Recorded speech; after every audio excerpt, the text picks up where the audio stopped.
Hello, everyone, and welcome back to your daily dose of English, where learning English is easy, practical, and super fun. I'm Tom. And I'm Sarah. Oh, Tom, I'm so excited about today's episode. How are you feeling today? I'm doing great, Sarah. Actually, I'm feeling a little romantic today. Perfect timing for our topic, right? It really is. And before we dive into today's beautiful topic, we have a small request for all of you amazing listeners out there. Yes, if you're enjoying our podcast, please take a moment to hit that subscribe button. It helps us so much and means we can keep bringing you more English learning content. And don't forget to give this episode a thumbs up and share it with your friends who are learning English. Your support means the world to us. It really does.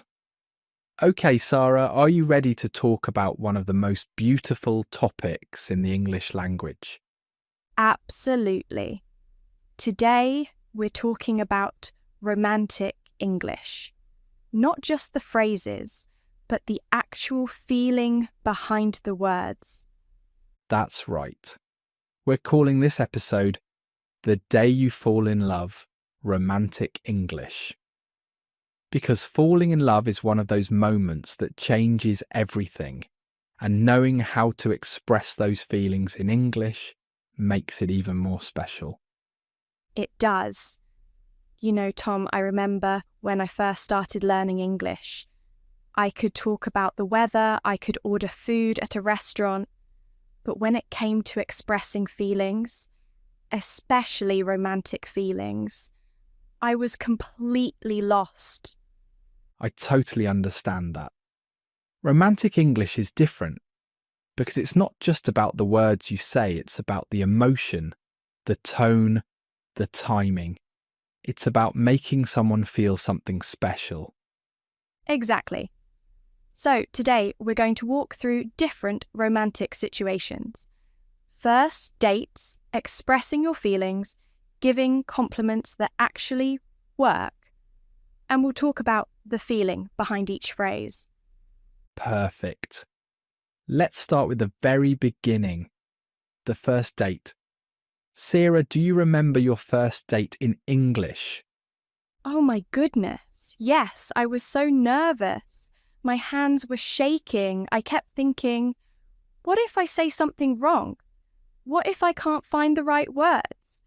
That's exactly how most people feel. But here's the secret.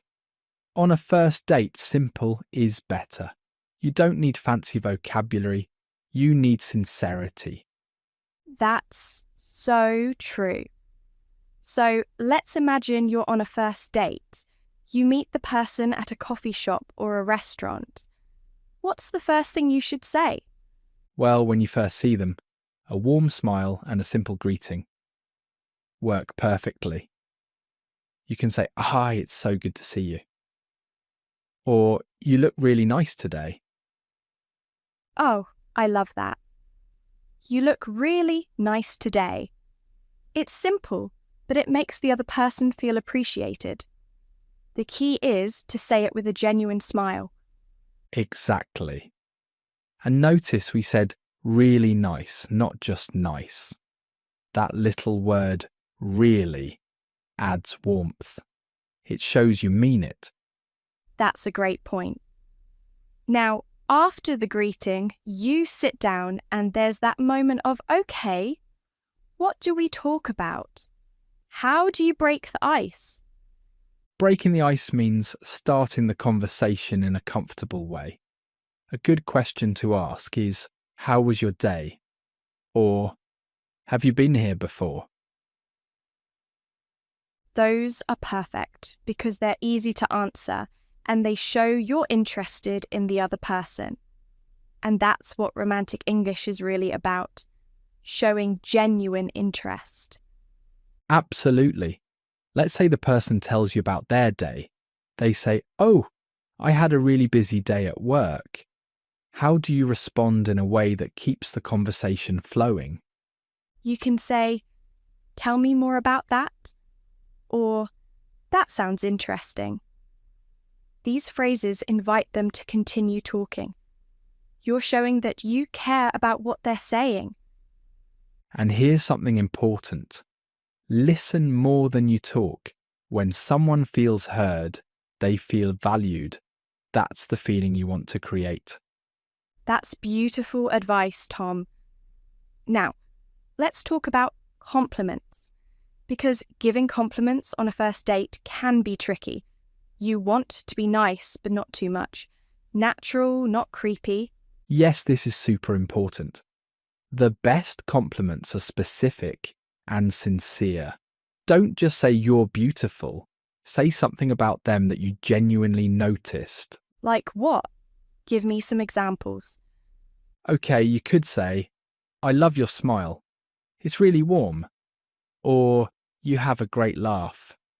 It's infectious. Or even, I really like how passionate you are when you talk about your work. Oh, those are so much better than just, you're pretty. Because they show you're actually paying attention to who they are, not just how they look. Exactly. And notice the feeling behind those compliments. You're not just saying words, you're noticing something real about them and appreciating it. I love that. What about compliments for men? Because sometimes women feel nervous about giving compliments too. Great question. Women can say things like, you have really kind eyes, or I love your sense of humour, or you're a really good listener. Those are wonderful. And here's the thing. Everyone loves to be complimented on their personality traits, not just their appearance. Absolutely. Now, Sarah, let's talk about body language for a moment. Because romantic English isn't just spoken words. Oh yes, body language is huge. Making eye contact shows you're interested. Leaning in slightly when they talk shows you're engaged. Smiling naturally shows you're enjoying yourself. And here's what you don't want to do. Don't look at your phone. Don't cross your arms. Don't look around the room like you're bored. Right. Because even if your English is perfect, if your body language says, I don't care, the other person will feel that. Exactly. The feeling you create is more important than perfect grammar. Okay, let's move forward in our romantic journey. The first date went well. You want to see this person again. How do you express that? This is another nervous moment. At the end of the date, you're standing outside, maybe by their car or at the bus stop, and you want to say something. But what? The best approach is simple and honest. You can say, I had a really great time tonight. Pause. Make eye contact. Then add, I'd love to do this again sometime. Oh, that's perfect. I'd love to do this again sometime. It's clear. It's not pushy. It leaves the door open. And if you want to be a bit more direct, you can say, can I see you again? Or would you like to have dinner with me next week? I love how direct that is. No games, no confusion, just honest interest. And that's really attractive. It is. Now let's say you've been on a few dates. Things are going well. You're starting to have real feelings. How do you express that in English? This is when English learners often panic. Because these are big feelings, important feelings, and you want to get the words right. But again, simple and sincere is best. You can start with, I really enjoy spending time with you. That's a safe way to begin. That's good.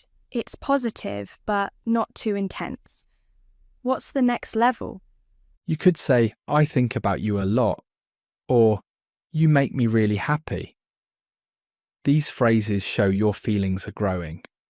Oh, I like those. They're sweet, but not overwhelming. Now, what if you want to tell someone you're falling for them? That's a big moment. It is a big moment. You can say, I'm falling for you, or I think I'm starting to fall in love with you. The key is the vulnerability in your voice. Vulnerability. That's exactly it. When you share your feelings, you're being brave. You're opening your heart. That's what makes it romantic. And here's something important.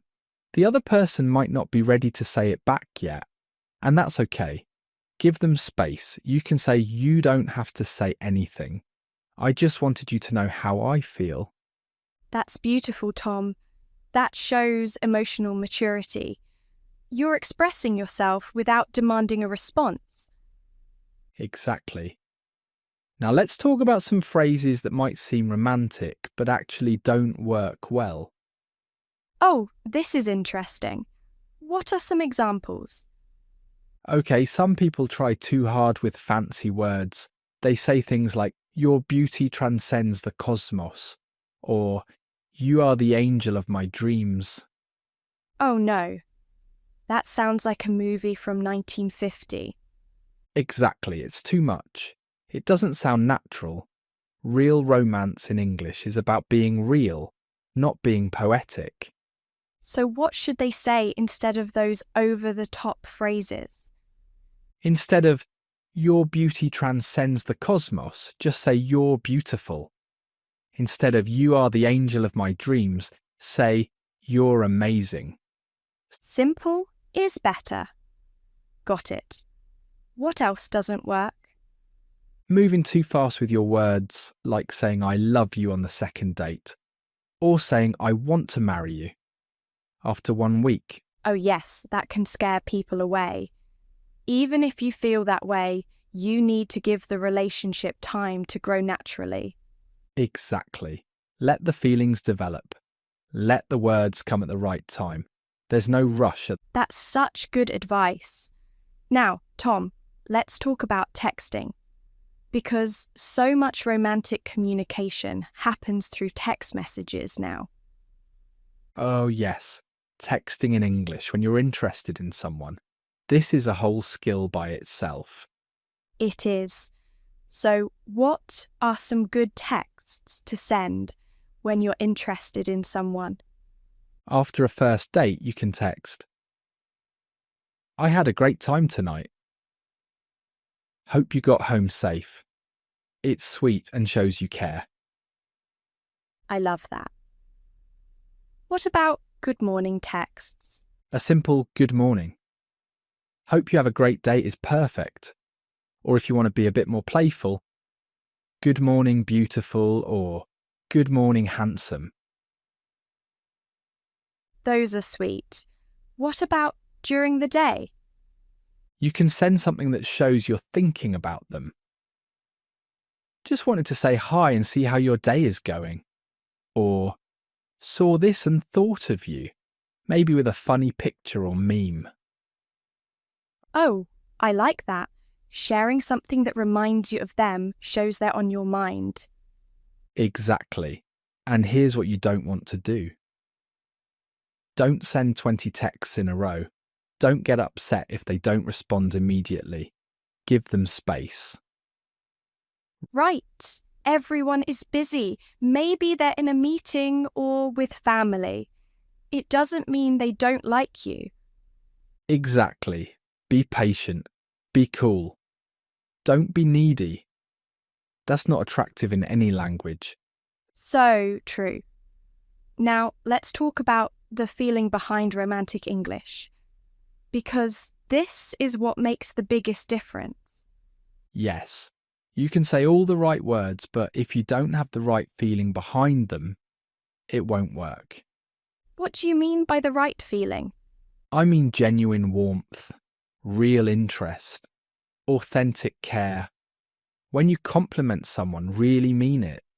When you ask about their day, really want to know. So it's about being present in the moment with them. Exactly. It's about making them feel seen, heard, and valued. That's what romance really is. That's beautiful. And you know what? That doesn't require perfect English. That requires a genuine heart. Absolutely. Your accent doesn't matter. Your grammar mistakes don't matter. What matters is the sincerity of your feelings. I love that message.